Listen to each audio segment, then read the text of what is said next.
bá mi wá imí ọjọ́ tá mọ̀ sí sọ́fọ̀, wàá lọ ákúnná, wàá wá oyin original pẹ̀lú omi àgbọn òòjọ́, wàá wá mix nǹkan mẹ́tẹ̀ẹ̀ta yìí, wàá mix ẹ̀, wàá fi po ọṣẹ tó bá wù ẹ́, o lè lo liquid soap, o lè lo ẹni ọṣẹ, oyin, imí ọjọ́ àti omi àgbọn òòjọ́. Lọ imí ọjọ́ ẹ̀ kókó náà kó mix ẹ̀ pọ̀ mọ́ṣẹ, farabalẹ̀ kó gbọ́ fídíò ìdílẹ̀ síwájú kó tó ṣiṣẹ́ àbí tó bá ṣiṣẹ́ ìtàn nǹkan tó bá lágbára fi sákàǹtì àwọn ọmọ aláìní.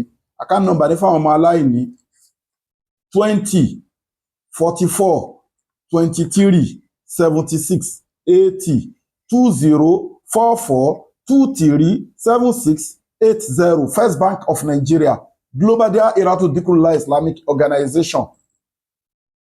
Gbìyànjú kẹfì nǹkan sákàǹtì àwọn ọmọ aláìní bí sínú láì tàlá gbogbo ẹni tẹ́ fẹ́ rí wa a wà ní Abraham Adesanya Lekki Ajah Etiosa Lagos. Ẹ WhatsApp wa lórí +234 810 913 1425. Iṣẹ́ wo ni iṣẹ́ yìí ń ṣe? Ó ń ṣiṣẹ́ fẹ́ni tó ń jẹun lójú oorun, ìbálòpọ̀ ojú oorun, ó ń forí kókun aláǹtakùn, ó ń làlákàlà, àwọn nǹkan tó máa ń fa àmúbọ̀ ìjákulẹ̀ nínú ìgbésí ayé.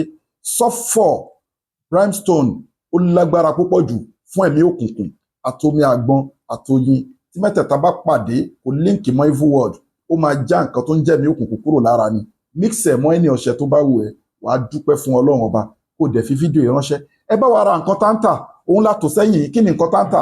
Àwọn egbòogi tó ní NAFDAC number ìjọba Ọlọ́run ọba dání, wọ́n wà very effective. Ẹ wo miracle leaves, ewé ọ̀tọ̀ọ̀tọ̀ 100 àti máa Zemzem la fi preserve senna leaf, ó lágbára púpọ̀ jù. Ikú nìkan ni kò lè wò, òun àti all in one. Prevention ni, treatment ni, cure ni, gbogbo product wa ló dẹ̀ wà halal, ló wà scientific approved. This powder, gbogbo àwọn cup medicine wa powder ni wọ́n ẹ ti rí, they are all powders. Eléyìí nìkan ló jẹ́ miracle leaves, ó wà effective gidi, ó ń forí kókó aláǹtakùn jẹun lójú oorun, cancer, diabetics, asthma. Prevention ni, treatment ni, cure ni, ó lọ́wọ́ ayé ní ó lẹ́sẹ̀ ayé ní ó ti lògùn sí kò lọ.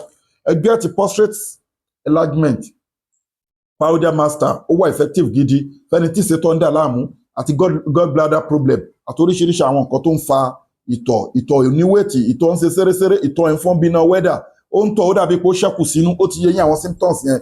Ẹ get caterpillar fún tọkọtìyàwó tó ń wojú Ọlọ́run bá fọ́mọ. After period kóbìnrin máa lò ó máa jẹ́ kó cervical mucus flow. Then ọkùnrin ó máa yẹ kí sperm ẹ̀ ní mobility, ó wà effective gidi. Bulldozer melt fibroid oyún ìju, blockage tube àti oríṣiríṣi àwọn nǹkan tó ń da obìnrin láàmú, bẹ́ẹ̀ ni PCOS. Ẹ gẹ́ẹ̀tì memory booster ìsọ̀yè ilé arm, ó wà effective gidi fún memory booster ìsọ̀yè fún ọmọdé àti fún àgbàlagbà tó ń gbàgbé nǹkan. Transformer 1100 power fún erectile dysfunction, ó wà effective gidi. Àdúrà wa gbà, ẹ kọlù wa fún 50,000 là ń ṣe promo ẹ̀ ní Nàìjíríà, kò síbi tẹ́wàá tá àti lè deliver fún yín. À ń send ẹ̀ sí Canada, America, à ń send ẹ̀ within Nigeria, à ń lo GIG logistics, à ń lo DHL láti deliver all over the world. Ètò àwẹ̀ wà tá a fi yanjú problem fáwọn èèyàn, ètò àdúrà wà, ètò sàárà wà, àwọn halal powder wà tó jẹ́ special wọn yàtọ̀ sáwọn product báyìí tá a máa ń ṣe fáwọn èèyàn. Ètò ọ̀ǹtú wà pé ọ̀rọ̀ yẹn gba káhàn odidi àlùkùránì fún, káhàn yàsín fún, múlíkù, wákíà àti bẹ́ẹ̀ bẹ́ẹ̀ lọ, káf àti bẹ́ẹ̀ bẹ́ẹ̀ lọ, àbórúkọ Ọlọ́run ọba. So ẹ contact wa lórí +234 810 913 1425. Àwọn òní sí crepji fún yín láti ifworld, a ní fìtọ̀ fọ̀gbẹ́ fún yín. Ọlọ́run làá máa pè kó wá dá sọ̀rọ̀ yín àti nǹkan tọ́lọ́run bá ṣe lẹ́tọ̀ fún wa. Tílíkà hududullah wa ma yuti illa wa rasulahu, a ní kọjá inú àlá Ọlọ́run àti tòjíṣẹ́. Bí sínú láì tààlà, gbogbo ẹ̀yin customers, gbogbo ẹ̀yin fans wa, gbogbo ẹ̀yin olólùfẹ́ wa pátápátá, àdúrà yín àgbà, ẹ rí bá ti ṣe, ẹ rọ́nà gbégbà, ẹ ní parẹ́ máa yín lára. Iṣẹ́ tí mo kọ yìí fi ránṣẹ́ kẹ̀dẹ̀ lọ ṣe, ẹ dẹ̀ gbìyànjú ẹ máa fi nǹkan sákàǹtì àwọn ọmọ aláìní. Ẹ̀yin náà rí ibi tá ń náwó yẹn sí, à ń lọ sọ́dọ̀ àwọn tó wà láhàámọ́, a lọ ń ṣètọ́jú wọn bẹ̀, à ń lọ sọ́dọ̀ àwọn ọmọ kéékèèké, àwọn ògo ọ̀la ní school, a lọ ń fún wọn láwọn nǹkan tí wọ́n nídìí, àwọn stationaries back to school. So gbogbo nǹkan yẹn là ń ṣe, àtàwọn opó àtàwọn aláìní rádà, àwọn ọmọ òrukàn, gbogbo ẹ̀ là ń ṣe. Ọ̀nà yìí nìkan náà la fi ń rí owó gbà. So àwọn èèyàn ò dẹ̀ ń ṣe bẹ́ẹ̀ turn up. So Olúwa ní ẹ ti sàárà síwájú kádùá lè gbà. Iṣẹ́ táwa náà ń ṣe, àwa náà ń yọ ìdá mẹ́wàá títí wa náà à ń fi síbẹ̀ láti fi tọ́jú àwọn èèyàn. Torí wabtaghi fima atakallahu daral akhirah, but what? Wala tansa nasibaka minad dunya. Gbogbo nǹkan tọ́lọ́run bá fún ẹ fi wá ọ̀run, àmọ́ má gbàgbé ìpín ẹ bó ṣe wù kó mọ.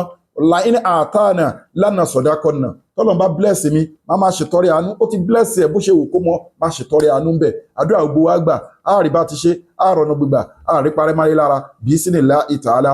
Innal izzata lillahi jami'a, gbogbo agbára Ọlọ́run ọba lóní o. Masalamu wa ilal liqa'i. Thank you.